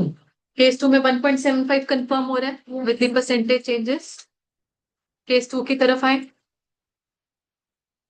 हाँ जी, केस 2 में in first revision I would say sales बढ़ रही थी 20% से, तो ईबीआईटी बढ़ा 35% से। आंसर कितना आ गया? 1.75। सेल्स डिक्लाइन करी 70% से, तो ये डिक्लाइन करा ईबीआईटी 122.5% से। आंसर आ गया 1.75। तो 1.75 as a measure is higher than 1.25, इसलिए case 2 has more magnification, more leverage. अब बच्चे, लीवरेज का एक मीनिंग मैंने आपको फिजिक्स की टर्म्स में बताया था, एक मीनिंग मैं वैसे लेमन सेंस में बताती हूँ, एडवांटेज। सुना?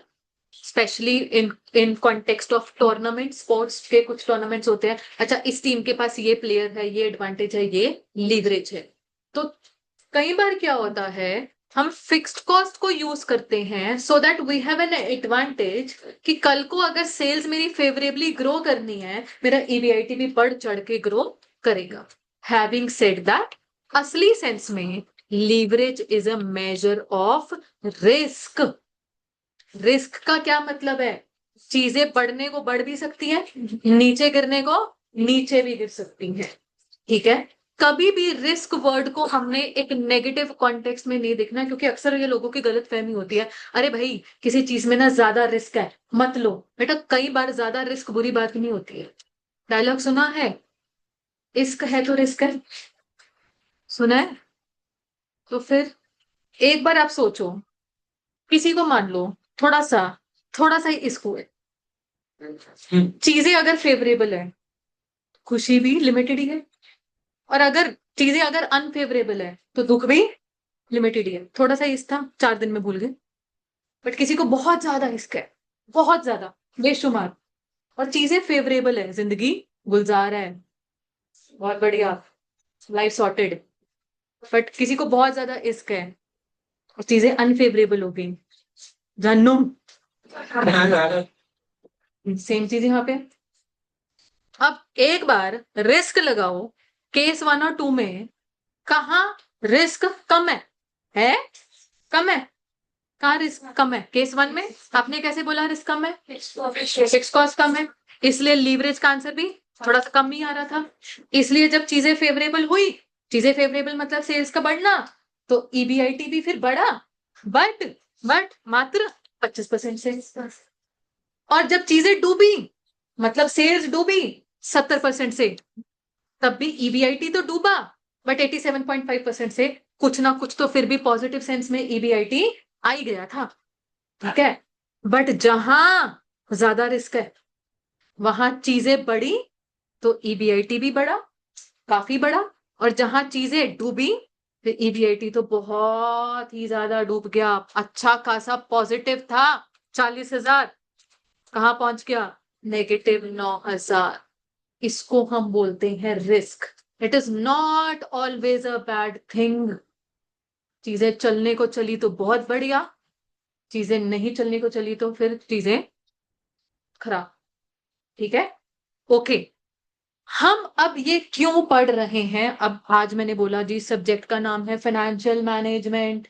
अब फाइनेंशियल मैनेजमेंट में डिस्कस किया जी सोर्सेज ऑफ फाइनेंस, पैसा कहाँ आएगा कहाँ जाएगा, उसका इस सबसे क्या लेना देना, वेरिएबल कॉस्ट फिक्स कॉस्ट, ये तो कॉस्ट अकाउंटिंग वाली बातें लग रही है हमें। उसका फाइनेंशियल पॉइंट से क्या लेना देना है, ध्यान से सुनिएगा। आपने अकाउंटेंसी में बच्चे इनकम स्टेटमेंट बनाई होगी, ठीक है? इनकम स्टेटमेंट में ईबीआईटी के आगे की कहानी तो आपको पता होगी। ऑन अपनी बुक्स में जाइए, on page number 4.3। Income statement कुछ ऐसी दिखाई देती है। पहले तो आप ईबीआईटी तक पहुंचते हो, और अभी थोड़ा सा कॉस्ट अकाउंटिंग वाला एंगल लगाकर बोल रहे हो कि ईबीआईटी तक कैसे पहुंचोगे। सेल्स में से वेरिएबल कॉस्ट माइनस किया, कंट्रीब्यूशन में से फिक्स कॉस्ट माइनस किया, ईबीआईटी। ईबीआईटी के आगे की कहानी आपके लिए कोई नई कहानी नहीं है, अकाउंट्स में पढ़कर आए हो। ईबीआईटी में से इंटरेस्ट माइनस किया तो आएगा ईबीटी, ईबीटी में से टैक्स माइनस किया तो पैट, पैट में अगर सफिशिएंट है to give away preference dividend तो दे दोगे, जो बचेगा क्या बचेगा? Earnings available for equity share holders divided by number of equity shares करके आ जाएगा ईपीएस। ये कहानी आपके लिए कोई नई कहानी नहीं है। बट पॉइंट इज, जैसे इस फिक्स्ड कॉस्ट ने एक रिस्क क्रिएट किया था, ईबीआईटी के बाद भी कुछ फिक्स्ड कॉस्ट है, जैसे कि इंटरेस्ट। भाई हम ये तो कह नहीं सकते ना मेरे पास ईबीआईटी कम है तो मैं अपने डिबेंचर होल्डर के सामने हाथ जोड़ के जाऊं, मेरे बीवी बच्चे हैं माफ कर दो इंटरेस्ट इस बार का। कभी नहीं माफ करेगा। मैं कह रही हूँ ईबीआईटी नेगेटिव में है तब भी इंटरेस्ट देना है, तो फिक्स्ड हो गया ना इंटरेस्ट। अच्छा, अगर प्रेफरेंस डिविडेंड मान लो 20,000 है, पैट मेरे पास 30,000 है, क्या हम अपने शेयर होल्डर को बोल सकते हैं, शेयर होल्डर मतलब मालिक, मालिक माफ कर दो?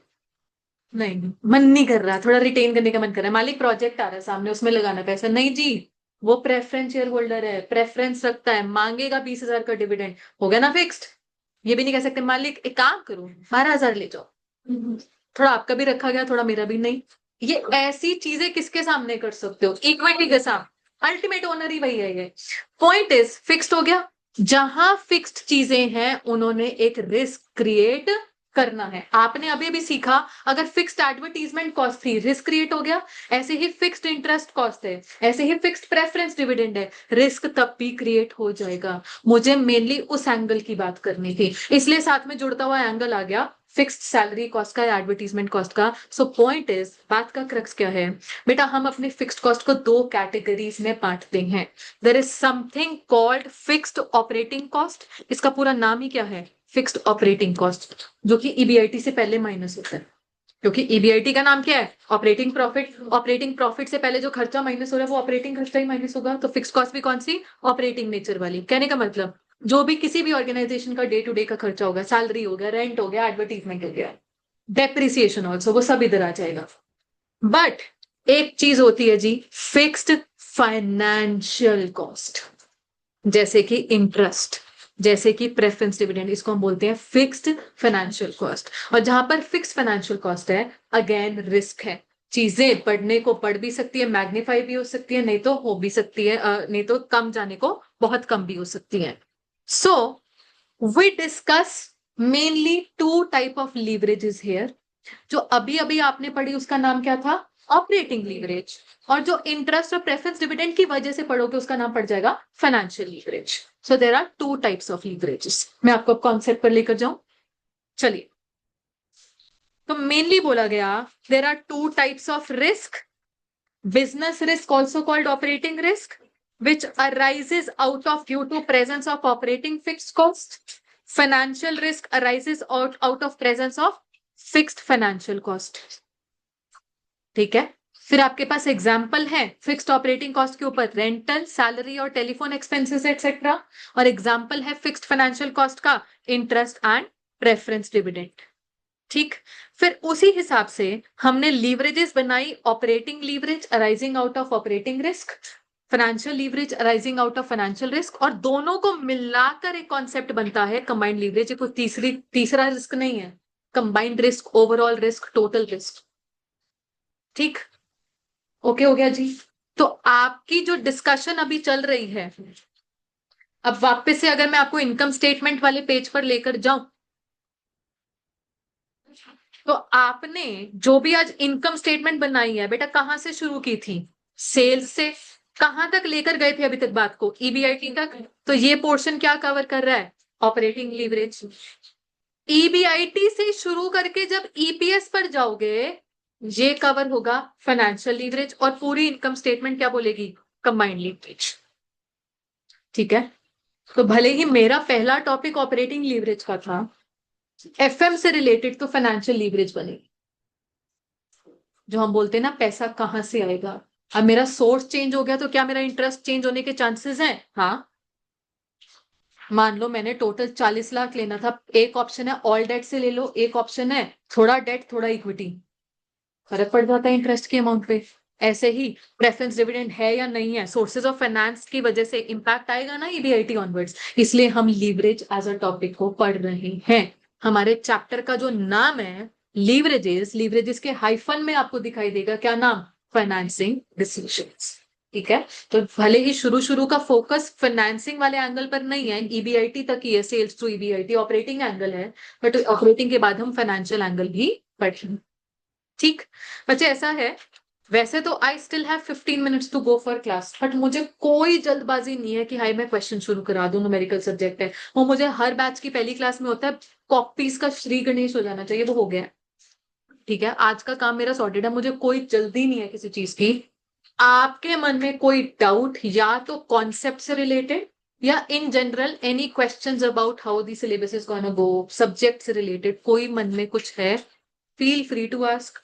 कहीं पर कोई कॉन्सेप्ट आज का रिपीट करना है, रिपीट एक्सप्लेनेशन रिक्वायर्ड, मुझे कोई जल्दी नहीं है, बताओ।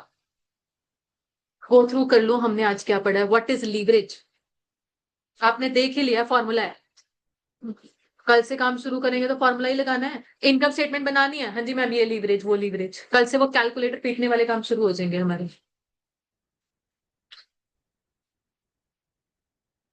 अच्छा, जितने भी हमारे पास न्यू एनरोलमेंट्स हैं, आदित्य, स्नेहा, और ऑनलाइन में मेरे पास है प्रीति। बच्चे आप लोगों को ये पता है ना, कॉस्ट अकाउंटिंग आपने रिकॉर्डेड मोड से देखनी है, right. Every second day, alternate day, आपने अपनी कॉपी साथ में लेकर आनी है। आदित्य ये नहीं है कि रिकॉर्डिंग है तो मैं जब मर्जी जैसे मर्जी कर लो, every second day and you need to bring your copy. कोई डाउट है नहीं है, मुझे एक बार आपने दिखाना है कहां तक पहुंच गए। I am going to keep a personal tracker on you three people specially, मेरे प्रॉपर साइन ऑफ लोगे आप। और टेस्ट के टॉपिक्स भी मैं आपको असाइन कर दूंगी कि अच्छा ये टारगेट है आपका टेस्ट का, वो चलता रहेगा। Just because it is going to be we are recorded mode, आपको ये नहीं सोचना है कि हम जब मर्जी करें, मैं नवंबर का महीना कुछ ना पढ़ूं, मैं दिसंबर में शुरू करूं, जनवरी में शुरू करूं, वो चलने नहीं वाला है। It is a lengthy subject with 85 lectures, और 85 लेक्चर्स की ड्यूरेशन भी है 1 hour 45 minutes ईच, तो टाइम लगेगा। इनफैक्ट स्पीड उठा सकते हो। वैसे भी आप यहाँ से क्लासेस से कब फ्री हो जाओगे? ऑडिट की क्लास कितने बजे तक जानी है? 12 सवा 12। उसके बाद यू गो बैक होम, दिन का 1.5 लेक्चर भी लगा सकते हो, 1.5 lecture, not even one, 1.5 lecture लगा सकते हो। होमवर्क स्कैनर सब साथ के साथ करना है, स्कैनर की अलग कॉपी लगा लेना, वो भी मैं टाइम टू टाइम आपसे अपडेट्स लेती रहूंगी। बट इस तरीके से मैंने छोड़ना नहीं है कि हाँ जी भाई रिकॉर्डेड में देख ही रहे हूँ, ये चीज तो होने नहीं वाली है। I am going to keep that kind of control, मैंने अभी से आपको बता दें, ठीक है? ओके, तो प्रीति बच्चे, जब भी आप लोग आप हमें ऑफलाइन मोड में ज्वाइन करेंगे, आपके लिए भी सेम कंडीशन अप्लाइड रहेगी। एंड इन बच्चों के टेस्ट होंगे, बट किसी बच्चे को अपना लग रहा है कि मुझे किसी पर्टिकुलर टॉपिक में वीकनेस लग रही है, I need to give repeat test, question paper change होगा, तो किसी को दोबारा से टेस्टिंग करनी है वो करो। एंड ऑल्सो चलो ये भी सभी लोग एक चीज सुनना, स्पेशली जिनका मई 26 में बोथ ग्रुप्स वाला केस है। अब आपके 3 सब्जेक्ट चल पड़ेंगे आपसे, कौन कौन से? एफएम, ऑडिटिंग और टैक्स। 3 सब्जेक्ट्स आपके काइंड ऑफ पैक हो चुके हैं या पैक होने वाले होंगे। कौन कौन से? Accounts, law and costing. अब अक्सर ये सवाल मन में आता है कि हम अब कैसे पढ़े, क्योंकि यहाँ पे चल रहे हैं 3, घर जाके इन 3 को भी रिवाइज करना है, हम वो तो भूल जाएंगे, कैसे टच में बनाकर रखें? उन तीनों में से कोई एक पिक कर लो अभी के लिए, आज जाओ घर पे पढ़ो, उसके 1-2 चैप्टर पढ़ लो, फिर 1-2 चैप्टर्स में तो ऐसे लगता है ना लिंकिंग में है कि 2-3 चैप्टर्स एक साथ पढ़ लेने चाहिए, वो सब्जेक्ट टू सब्जेक्ट डिपेंड करता है। करो, उसके बाद शफल दी सब्जेक्ट, मान लो पहले आपने अकाउंट्स के 2-3 चैप्टर्स कर लिए, उसके बाद शफल करो, लॉ पर आ जाओ, लॉ के 3-4 चैप्टर्स करे, फिर शफल करो, कॉस्टिंग पर आ जाओ, करते रहो। एक ना एक सब्जेक्ट से आपका टच होना चाहिए। Obviously it is not realistic to expect कि घर जाके शाम को 3 ये ऑनगोइंग और 3 पुराने के, तीनों के 3 में हाथ लगेगा, ऐसा तो नहीं, हाथ नहीं लगाना है कि फॉर्मेलिटी के लिए 10-10 मिनट एवरी सब्जेक्ट, अच्छे से पढ़ना है। बट पॉइंट इज कोई एक सब्जेक्ट साथ में चलेगा, so you do not have 3 subjects to carry right now, you have now 4 subjects to carry. 3 की तो क्लासेस है, एक अपना पुराना। For example you are picking cost and management accounting, सबसे पहला चैप्टर कौन सा किया था? लेबर है, मैं बता रही हूँ उड़ चुका है इस टाइम पे, उसको नहीं उड़ा हुआ था, याद है, सब सब याद है। क्वेश्चन दे दूं अभी? ठीक है, दे देते हैं, दे देते हैं, चलो जी कोई चक्कर नहीं। बट पढ़ो, आज घर जाके उसका स्कैनर उठा के सॉल्व करो, करना है प्रैक्टिस। चाहे ये नहीं कहना उस टाइम पे स्कैनर बहुत बढ़िया सॉल्व कर दिया था जी, एक एक क्वेश्चन हाथ से निकाला हुआ है। मैम स्कैनर देख देख के थक चुके हैं, पहले क्लास के टाइम पे किया, फिर हमने टेस्ट के टाइम पे किया, थक चुके तो कोई बात नहीं, दोबारा वही सेम क्वेश्चंस।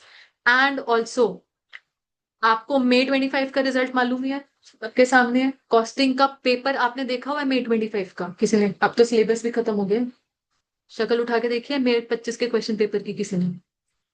अच्छा, वैसे अपने दोस्त मित्र से कुछ पूछा है कैसा पेपर आया था? नहीं आइडिया? मैं आपको बताती हूँ, बच्चों के यहाँ पर कमेंट्स क्या थे, मैम पूरा स्कैनर से आया हुआ था।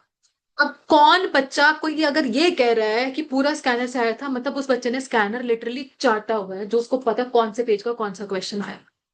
एक बार हाथ से स्कैनर निकालने से नहीं बात बनती, वो 3-4 बार स्कैनर गो थ्रू हो चुका है। अच्छा ये क्वेश्चन मॉड्यूल से था मैम, ये क्वेश्चन स्कैनर से था।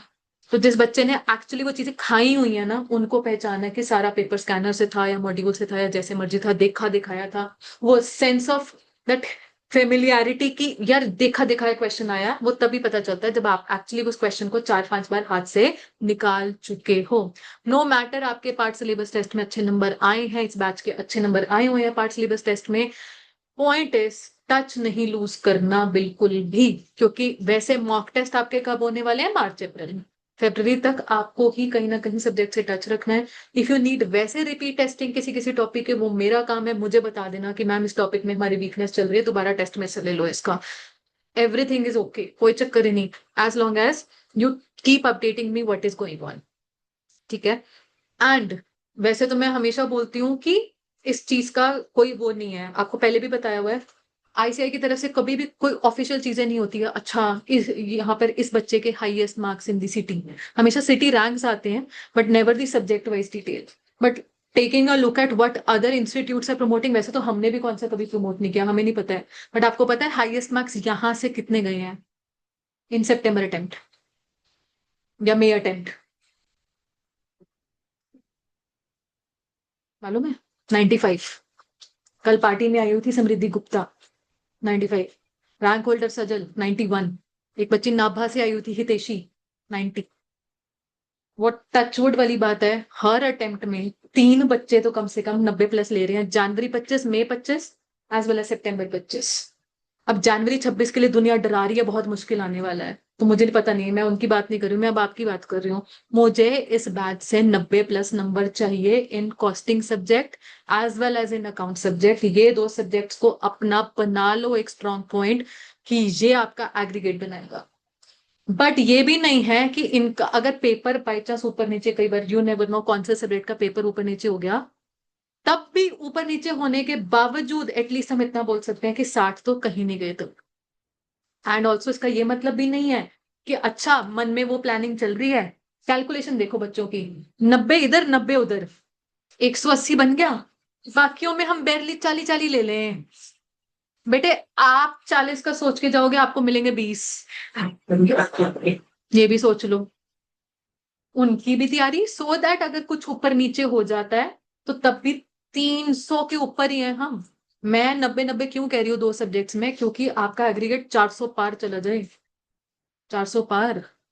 सर का भी डायलॉग है, सर से भी पहले किसका डायलॉग है? मोदी जी का। वो होना चाहिए। But if it comes to worse circumstances, accounts थोड़ा गड़बड़ आ गया, कॉस्टिंग थोड़ा गड़बड़ आ गया, तब भी हमें पता है कि मिला जुला के सबका 300 तो तब भी बन रहा है। बट मैं आपको बता रही हूँ आपके वेपन्स जो होने वाले हैं ना, वो ये 2 सब्जेक्ट्स होने वाले हैं, खा जाओ इन 2 सब्जेक्ट्स को, टच नहीं लूज करना। और समहाउ ये आपको पहले हो चुके हैं, बड़ी अच्छी बात है मेरे 26 बैच के लिए कि cost accounting does not come as a surprise बाद में, जैसे सभी बैचेस के साथ होता है, आप लोग कर चुके हो, you know how how the subject looks like. ठीक है। मैं एफएम एज अ सब्जेक्ट को भी एक स्ट्रॉन्ग सब्जेक्ट मानती हूँ। इसका न्यूमेरिकल पोर्शन 50 on 50 लेने के भी बहुत अच्छे चांसेस हैं। गड़बड़ कहाँ आ जाती है, गड़बड़ सुनना मेरी बात, अब मैं पहली क्लास में वन कर रही हूँ। It is a good subject, but इस चक्कर में बच्चे ना स्ट्रैटेजिक मैनेजमेंट को अच्छे से तैयार नहीं करते। ये सोच के एफएम संभाल लेगी, कैलकुलेशन वहां पे भी सोचो, 50 नंबर का सब्जेक्ट है, 40 तो उधर से बन जाएंगे। आज तो मेरा वैसे ही ये सब्जेक्ट है, चलो ऐसे हम थोड़ी बहुत ही ऊपर पढ़ लेते हैं, एडिशनल नंबर आ जाएंगे 50 55 60, 50 में से 20 तो उधर आ ही जाएंगे, उधर भी तो 15 नंबर का एमसीक्यू है। कैलकुलेशन कर कर आके एसएम पर कोई फोकस जाता है। मई 25 अटेम्प्ट एफएम का पेपर आया, डिफिकल्ट, बच्चे हिल गए, फेल कोई नहीं हुआ, बट 60 भी नहीं आई। ये चीज हो गया, रिस्क क्रिएट हो गया ना। इसलिए equal balance on theory as well as numerical portion. ये नहीं सोचना, एक होता है ना, चलता है सेंटीमेंट, अरे इसमें 40 ही आ जाए, सब्जेक्ट ही ऐसा है, कई लोग ऑडिटिंग को लेके बोल देते हैं, कई लोग टैक्स को लेके बोल देते हैं 40 ही ले आओ बहुत है। बेटा आपके लिए टारगेट 40 नहीं है, आपके लिए टारगेट 80 90 100 है। आप 80 90 100 सोच के जाओगे तो ये सब्जेक्ट 40 देते हैं। मुझे आज तक याद है सीए फाइनल में मेरे अपने टाइम में auditing was the best subject that I had prepared, best subject की एक एक मैम की जो बुक है जो आप भी फॉलो करोगे, एक एक पेज का एक एक वर्ड दिलो दिमाग में बस चुका है। नंबर कितने आए थे उसमें सोचो, जब किताब बस चुकी है मन में तब नंबर आए थे 50, जब किताब बस चुकी है। तो इसलिए अपनी तरफ से हर सब्जेक्ट पर फुल एफर्ट, कोई प्लानिंग नहीं। हम बोल देते हैं कि ये आपके एग्रीगेट मेकिंग सब्जेक्ट्स हैं, तो इसका ये मतलब नहीं है कि आपकी प्लानिंग बाकी सब्जेक्ट्स को लेकर खत्म हो रही है। हाँ मैम ने बोल दिया कॉस्टिंग एग्रीगेट दिलवाएगी, कॉस्टिंग पे फुल फोकस रखो, बाकियों पे ना रखो, कॉस्टिंग पे भी फोकस, ठीक है, बाकी जगह भी फोकस। और ये भी नहीं कहना कि अच्छा सितंबर 25 में ना रिजल्ट अगर आप अब देखोगे ना यहाँ पे भी डिस्प्ले होगा, सबकी एग्जामिशन है, सबकी एग्जामिशन है, जिनका ग्रुप ही नहीं क्लियर हो रहा एग्जामिशन है। तो ये ना सोचना हाँ इसमें तो एग्जामिशन आई जाती है, पढ़ो ना, पढ़ोगे तो एग्जामिशन होगी। ठीक है, सब सब्जेक्ट्स पे full focus, balanced focus, and specially on your theoretical portion. Strategic management हो गया, ऑडिटिंग हो गया, इनको हमने लिख लिख के तैयार करना है। आपके बचपन के जितने मर्जी आपकी आदतें रही होंगी, बिजनेस स्टडीज था बचपन में या जो भी था, सोशल साइंसेस था, चलो इसकी क्रैमिंग अच्छी होती है, बट यहाँ पर अच्छा ये भी नहीं बोला मेरे से क्रैम नहीं होता मैम। प्रॉब्लम है, पीपल से इट वेरी प्राउडली ऑल्सो, वैसे ना मैम रट्टे नहीं मारे जाते। मैं तो मैम रट्टे मारने वाला हूं ही नहीं और रट्टे मारने वाली हूं ही नहीं, मैं तो समझ समझ के मेरे को करना होता है। पीपल से इट वेरी प्राउडली, उनको लगता है कि जिन्होंने रट्टे मारे हुए हैं वो लोग बुरे लोग हैं, उन्होंने चीजें समझी नहीं हुई है। बेटा यहाँ पर अप्रोच पता है क्या चलेगी, समझो और फिर रटो। क्रैमिंग इन्वॉल्व है, स्पेसिफिक लैंग्वेज की क्रैमिंग इन्वॉल्व है। आप लोगों ने लॉ सब्जेक्ट पढ़ लिया है, प्रोविजन है, प्रोविजन में क्या बात है, क्रैम तो करना पड़ रहा है, समझ में आ गई है बात, बट क्रैम भी तो करना पड़ेगा ना चीजों को, इसलिए क्रैमिंग इन्वॉल्व है। वो काम आपका आज से शुरू हो जाएगा for your auditing subject also. लिख लिख के, अगर किसी को प्रॉब्लम आती है क्रैम नहीं हो रहा पढ़ पढ़ के, लिखो लिखो, सर तो लिखवाएंगे ही, स्ट्रेटेजिक मैनेजमेंट में मैं भी लिखवाऊंगी, we will make you write things in class, तो जाके बात बने। तो वो एफर्ट लगेगा हमारा क्लास में, बट घर जाके मैंने आपको क्या बोला, 3 सब्जेक्ट्स का रिवीजन वाला एफर्ट प्लस चौथा सब्जेक्ट एनी 3 में से कोई एक रोटेट करते जाओ। ये ना हो कि फेब्रवरी तक एक ही सब्जेक्ट के पीछे पड़े हो, अकाउंट्स पकड़ा हुआ है तो आज अकाउंट्स पकड़ा, फेब्रवरी तक अकाउंट्स ही चल रहा है। कीप शफलिंग कीप शफलिंग, जो जो लपेटे में आ रहा है लपेट लो बस। ठीक है जी, चलो। सो आज के लिए इतना ही, we will properly start this chapter tomorrow only. कल से सभी के पास आपके कैलकुलेटर्स, बुक्स और आपका ये रजिस्टर तो होना चाहिए। ठीक है जी, thank you so much, have a great day.